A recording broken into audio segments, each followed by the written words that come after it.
늦은 밤 침대에 누워 오늘도 잠 못 이루는 당신. 낮에 손실을 본 계좌가 머릿속을 맴돌아 좀처럼 가시지 않습니다. 나만 이렇게 허우적거리는 걸까요? 주식 투자는 모두에게 공평한 기회를 준다고 하지만 현실은 냉혹합니다. 왜 대다수의 개인 투자자는 시장의 상승에도 불구하고 돈을 잃을까요? 거래소 자료에 따르면 2021년 코스피가 사상 최고치를 경신했을 때도 개인 투자자 중 절반 이상은 오히려 손실을 기록했습니다. 겉으로는 화랑인데 말이죠. 이것은 단순히 운이 나쁘거나 타이밍을 놓쳤기 때문이 아닙니다. 이면에는 우리가 흔히 저지르는 치명적인 습관들이 숨어 있습니다.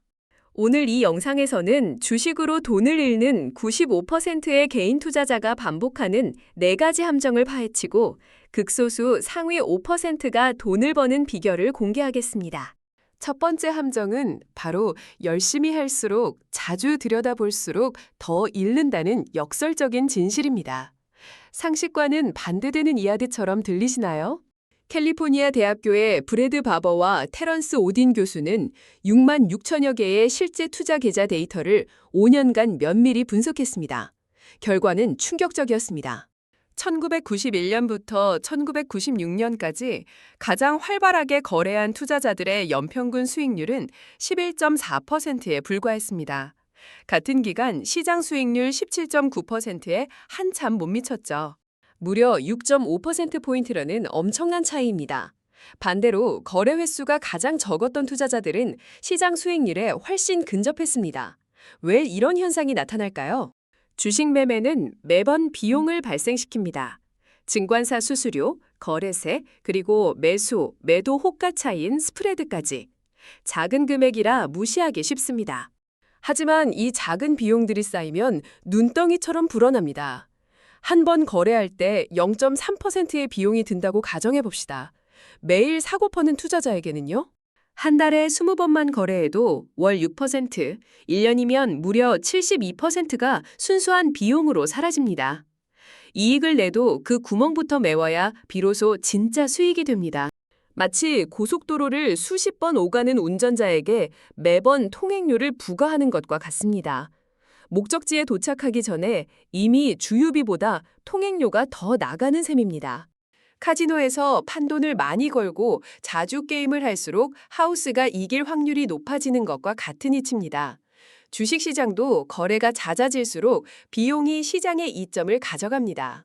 그렇다면 상위 5%의 투자자들은 어떻게 이 함정을 피할까요?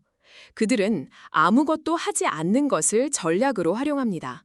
단순히 덜 사고 덜 파는 수준이 아닙니다. 이들은 종목을 매수하기 전, 그리고 매도하기 전 명확한 기준을 세워둡니다. 언제, 어떤 조건에서 움직일지 미리 약속을 정해놓고 그것을 철저히 지킵니다. 조건이 충족되지 않으면 아무리 좋은 종목이라도 들여다보지 않습니다. 주식 화면을 응시하는 시간이 줄어들수록 감정이 개입할 틈이 사라지는 거죠. 충동적인 매매가 줄고 불필요한 거래 비용이 절감됩니다.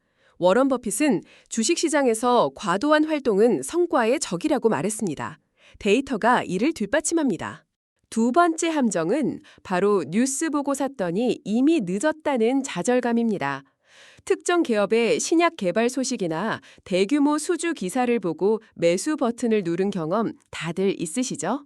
하지만 막상 사고 나면 이미 고점이거나 더 이상 오르지 않거나 심지어 하락하는 경우가 태반입니다. 왜 이런 일이 반복될까요? 여기에는 구조적인 이유가 있습니다. 정보는 시장에 반영되는 속도가 다릅니다. 기관 투자자나 외국인, 소위 스마트머니라 불리는 큰손들은 훨씬 더 일찍 움직입니다. 그들은 전담 분석팀을 통해 기업 정보를 미리 파악하고 고성능 알고리즘은 수밀리초 단위로 반응합니다. 정보가 개인에게 도달하기 전에 이미 주가는 움직입니다. 개인이 뉴스 앱에서 기사를 읽는 순간 기관은 이미 포지션을 정리하거나 다음 투자 대상을 물색하고 있을 가능성이 높습니다. 즉, 당신은 늘 한 발 늦는 겁니다. 한국 주식시장에서 2008년부터 10년간 개인 투자자가 순매수한 상위 종목들의 연평균 수익률은 무려 마이너스 20.9%였습니다. 반면 기관은 플러스 21.2%, 외국인은 플러스 23.8%였죠. 2020년 코로나 팬데믹 이후 코스피가 폭발적으로 상승했던 시기에도 개인 투자자의 절반은 여전히 손실을 면치 못했습니다. 구조는 크게 변하지 않았다는 뜻입니다. 인기 맛집의 줄서기가 비슷합니다. SNS에서 화제된 식당에 찾아가 보면 2~3시간씩 기다려야 합니다. 막상 들어가면 재료가 소진되었거나 기대 이하인 경우가 많죠. 진정한 단골들은 그 식당이 유명해지기 훨씬 전부터 찾아갔던 사람들입니다. 주식도 마찬가지입니다. 뉴스에 등장한 종목은 이미 웨이팅 끝에 들어선 자리입니다. 상위 5% 투자자들은 뉴스 자체보다 뉴스에 대한 가격의 반응을 유심히 살핍니다. 좋은 뉴스가 나왔는데도 주가가 오르지 않으면 이미 반영된 정보로 판단합니다. 반대로 악재가 터졌는데도 주가가 더 이상 빠지지 않는다면 그 악재가 충분히 소화되었거나 더 나빠질 상황이 없다고 해석합니다. 월가 격언처럼 소문에 사서 뉴스에 팔아라는 진리입니다. 당장 실천할 수 있는 것은 딱 한 가지입니다. 오늘 나온 기사를 보고 오늘 당장 매수하지 않는 것. 최소한 이틀에서 사흘 정도는 주가의 반응을 지켜봐야 합니다. 이 습관 하나만으로도 충동적인 고점 매수를 상당 부분 막을 수 있습니다. 정보의 속도 차이를 인정하고 한 발짝 떨어져 관만하는 지혜가 필요한 순간입니다. 세 번째 함정은 바로 본전만 오면 팔겠다는 저주입니다. 주식 투자 경험자라면 누구나 한 번쯤 해봤을 법한 이 말이 왜 그토록 위험한 걸까요?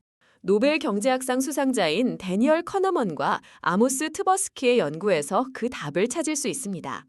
그들이 정립한 개념은 바로 손실 회피 편향입니다. 핵심은 이렇습니다. 인간은 같은 크기의 이익과 손실을 똑같이 느끼지 않습니다. 10만 원을 벌었을 때의 기쁨보다 10만 원을 잃었을 때의 고통이 약 2배 더 큽니다. 이 심리가 투자에 그대로 적용됩니다. 주가가 오르면 불안해져서 더 떨어지기 전에 팔아야 하나 하고 조급해집니다. 그래서 수익이 조금만 나도 바로 팔아버립니다. 반대로 주가가 내리면 손실을 확정하는 고통을 피하고 싶어집니다. 언젠가 오르겠지, 본전만 오면 팔겠지라며 버티는 선택을 하게 됩니다. 결과적으로 수익난 종목은 일찍 팔리고 손실난 종목만 계좌에 남게 됩니다. 마치 시대를 풍미했던 유물들이 팔리지 못한 채 전시된 박물관 계좌가 되는 것이죠. 여기서 더 나아나면 물타기라는 무서운 전략이 등장합니다. 평균 단가를 낮춰 본전을 더 빨리 찾겠다는 논리인데 여기에는 치명적인 전제가 숨어 있습니다. 그 주식이 반드시 다시 오른다는 보장이 있어야 합니다. 하지만 하락하는 주식에는 분명한 이유가 있습니다. 그 이유를 무시하고 모를 타면 계좌는 침몰합니다. 마치 배에 작은 구멍이 생겼는데 이를 무시하고 더 많은 짐을 싣는 것과 같습니다. 물타기는 그 짐을 더 싣는 행위이며 결국 배는 더 빠르게 가라앉을 뿐입니다. 상위 5%는 이런 위험을 원천 차단합니다. 방법은 의외로 단순합니다. 주식을 매수하기 전에 손절선을 명확히 정해두는 것입니다. 얼마 이하로 내려가면 무조건 판다. 왜 매수 이전에 정해야 할까요? 일단 주식을 사고 나면 우리는 그 종목에 감정적인 애착을 가지게 됩니다. 그때 가서 손절선을 정하면 기준이 계속 흔들립니다. 조금만 더 기다려보자. 여기서 팔면 너무 억울하다 같은 감정이 이성을 지배하게 됩니다. 매수 전 계획이 감정보다 앞서야만 합니다. 더 나아가 상위 5%는 매수 이유를 글로 남깁니다. 이 주식을 왜 샀는지, 어떤 논리로 싸다고 판단했는지를 기록하고 주기적으로 그 이유의 유효성을 점검합니다. 이유가 살아있다면 주가가 내려가도 버티지만 이유가 사라졌다면 주가가 오르더라도 팝니다. 가격이 아니라 명확한 논리로 판단하는 감정이 아닌 시나리오 투자 방식입니다. 네 번째 함정은 종목이 많으면 안전하다는 착각입니다. 분산 투자라는 말, 즉 계란을 한 바구니에 담지 말라는 경제학의 기본 원칙을 모르는 사람은 없을 겁니다. 하지만 이 원칙이 제대로 작동하려면 한 가지 중요한 조건이 있습니다. 담은 바구니들이 서로 다른 방향으로 움직여야 한다는 점입니다.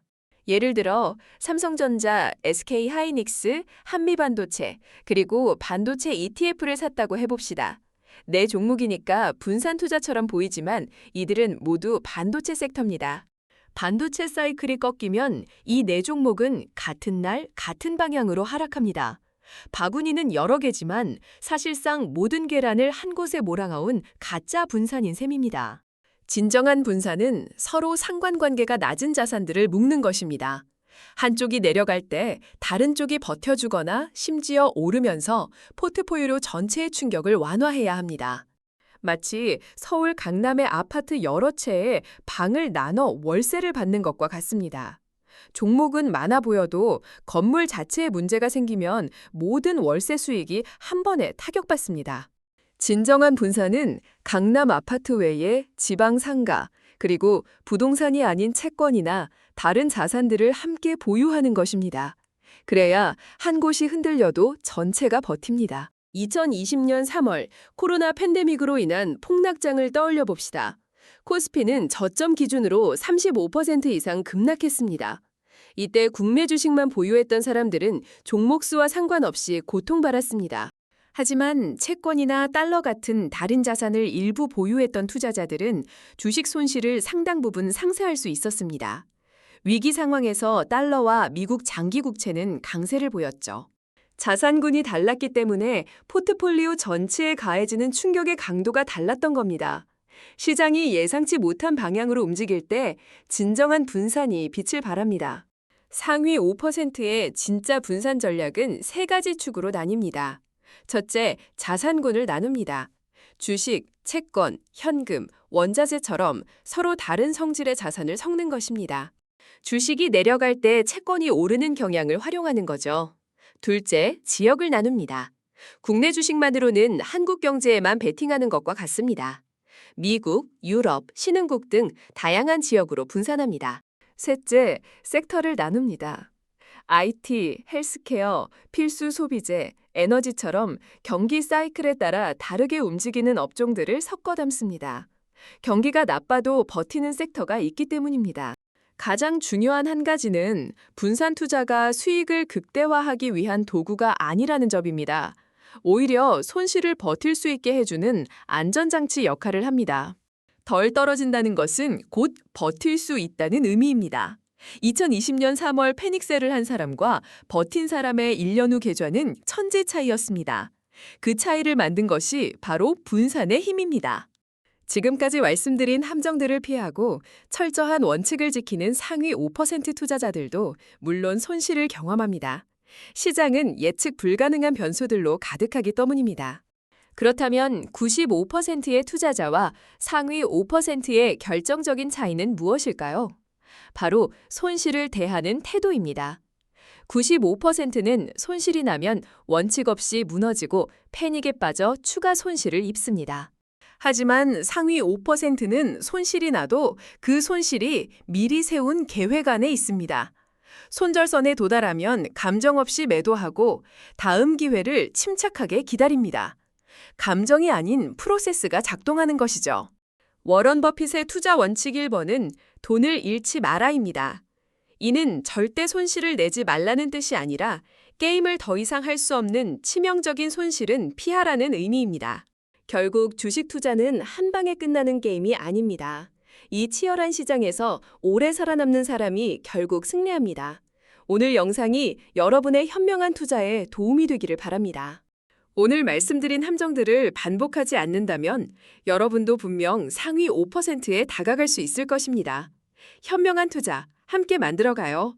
구독과 좋아요 부탁드립니다.